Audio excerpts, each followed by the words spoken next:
Hola Ateneos y Ateneas, una vez más estamos aquí para estudiar lo que son las redes neuronales y primero que nada una disculpa por no haber subido el video antes, pero en compensación he subido 2 videos cortitos acerca de cómo resolver problemas de Machine Learning utilizando MATLAB.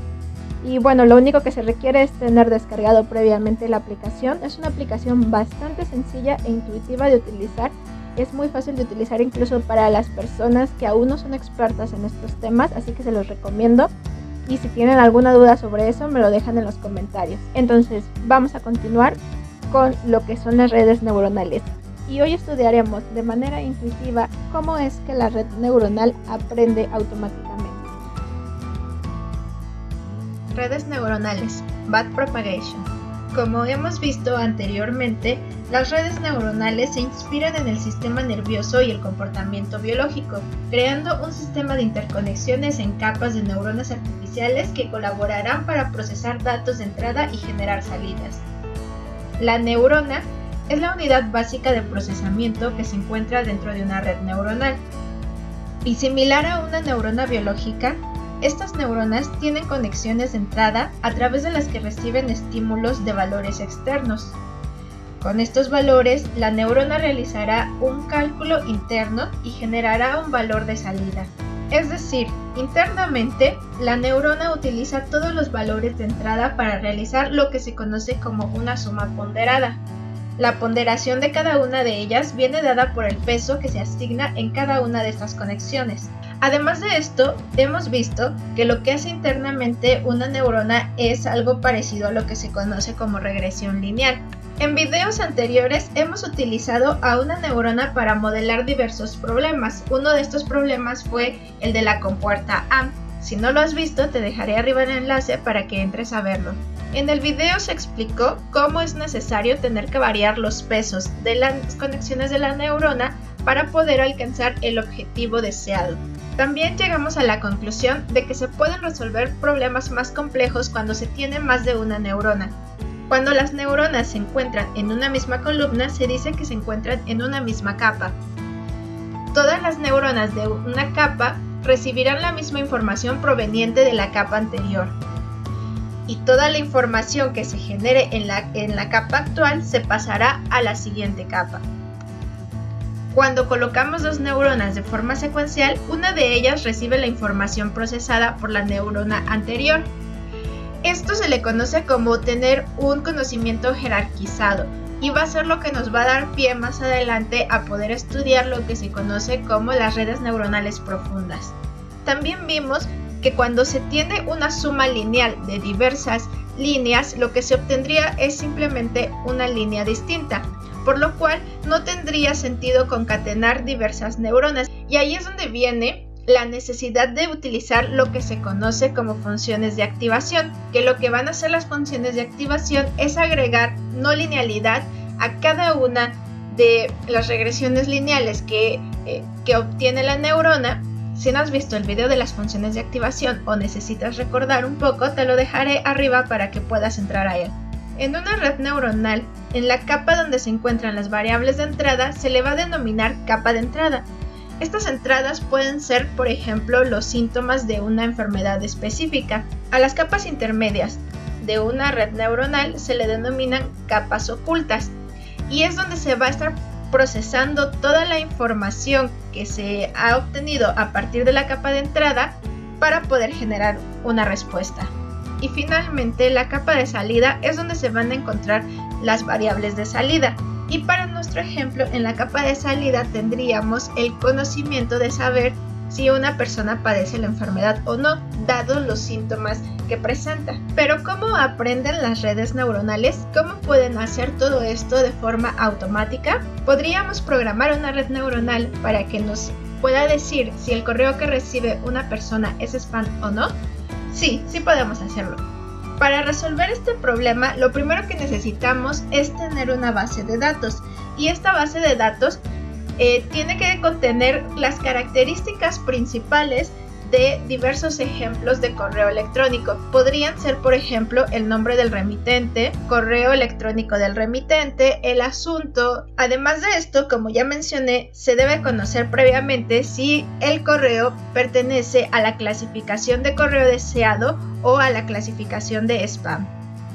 Durante el entrenamiento de nuestra red neuronal, estas serían las variables de entrada que va a recibir la red neuronal. Y estas son las variables deseadas. La información se propagará de la primera capa hasta la última y en cada capa se va aprendiendo información nueva hasta concatenar toda la información y poder generar una salida. Esta salida que se ha generado va a depender de los pesos asignados a cada una de las conexiones. En nuestro ejemplo, la salida de la red neuronal nos dirá si tenemos un correo que pertenece a la clasificación de spam o no. Con este proceso se va a poder predecir una salida. La salida obtenida de nuestra red neuronal se va a comparar con la salida deseada, que son las etiquetas o labels que se tenían previamente en la base de datos. Si los pesos asignados a las conexiones de la red neuronal no son lo suficientemente buenos, vamos a encontrar un error entre la salida obtenida y la salida deseada.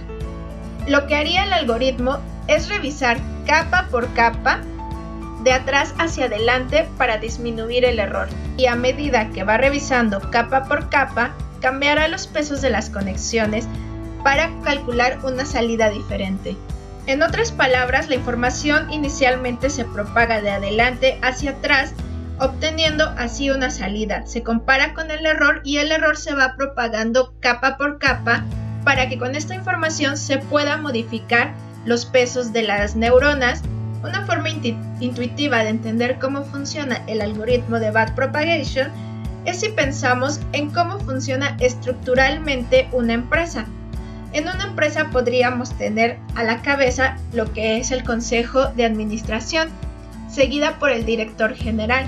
Y el director general va a tener a su cargo el director de marketing, el director de producción, el director financiero y el director de recursos humanos. A su vez, cada uno de estos directores va a tener a su cargo diversos empleados. Los empleados del departamento de marketing, del departamento de producción, del departamento financiero y de recursos humanos trabajarán en conjunto obteniendo resultados que enviarán a los respectivos directores encargados de sus departamentos. Estos directores analizarán a su vez en conjunto la información obtenida para poder procesarla y pasársela al director general.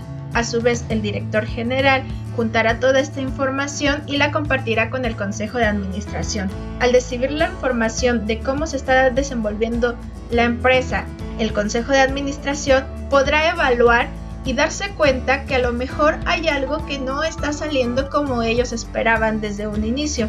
Ellos podrían preguntarse por qué estamos teniendo estos resultados, que estos resultados no son satisfactorios o probablemente estamos teniendo pérdidas, por lo cual el consejo de administración intentará buscar la razón de por qué no se están teniendo los resultados deseados. Pues primero tendría que revisar qué pasa con ellos como consejo de administración para saber si ellos están teniendo algún tipo de error. Después de que ellos mismos hayan analizado qué están haciendo mal, hablarán también con el director general para decirle cuáles son las oportunidades de mejora que puede tener él. El director general deberá tener en cuenta todo lo que le están diciendo para mejorar su producción, pero a su vez también debe de evaluar a las personas que están a su cargo, que sería el director de marketing, el director de producción, director financiero y el director de recursos humanos. Estos encargados de cada departamento tienen que escuchar las recomendaciones del director general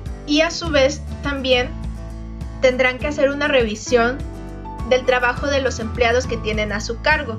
Cada director hablará con sus empleados y tendrá que comentarles cuáles son los errores que se están cometiendo para poder mejorar la producción de la empresa. Después de haber realizado los cambios oportunos en cada departamento y cada estructura de la empresa, después de haber realizado todos los cambios oportunos que se recomendaron desde el consejo de administración hasta los empleados, el proceso se repetirá. Los empleados volverán a trabajar en conjunto, pasando así la información capa por capa de la empresa. Finalmente, el Consejo de Administración volverá a evaluar y ver qué está sucediendo con la empresa. De ser necesario, volverá a regresar los consejos de forma retroactiva, capa por capa, nivel por nivel de la empresa, para volver a hacer las modificaciones oportunas. Y esto se hará durante cada iteración. En el siguiente video sobre estos temas, hablaré nuevamente del algoritmo de backpropagation, pero desde un punto de vista matemático. ¿Y cuáles son las matemáticas que hay detrás de este algoritmo? Sin embargo, creo que es importante primero entenderlo de manera intuitiva. Seguramente este video hizo que te surgieran más dudas, como por ejemplo, cuando me refería a la salida deseada. ¿Todos los algoritmos de Machine Learning funcionan así, con una salida deseada? Pues no todos, pero ese es otro tema que vamos a tocar en otro video acerca de lo que es el aprendizaje supervisado y no supervisado. Y bueno, si te interesan todos estos temas, no te olvides de suscribirte, ya que continuamente estaré subiendo videos en el canal sobre todo lo que es Machine Learning, Deep Learning. Bye.